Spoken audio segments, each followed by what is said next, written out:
কারোর দোষ আছে সত্য, সেটা তার পেছনে বললে তাকে বলা হয় গীবত। আর কারোর দোষ নাই সেটা যদি তার পেছনে বলা হয় সেটাকে বলা হয় তোহমত বা মিথ্যা অভিযোগ।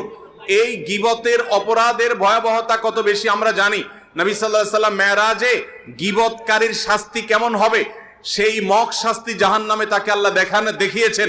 তাহলে সত্য কথা একজনের দোষ আছে সেটা পিছনে শুধু বললাম, এর কারণে যদি এই ভয়াবহ হয়, তাহলে একটা মানুষ নির্দোষ, তার পিছনে যদি আমি মিথ্যা অপবাদ দেই, তাকে দোষী বলি, অথচ তিনি দোষী না, তাহলে সেক্ষেত্রে তার ভয়াবহতা কত জঘন্য হবে, গীবতের চাইতে কত ভয়াবহ, সেটা বলার অপেক্ষা রাখে না।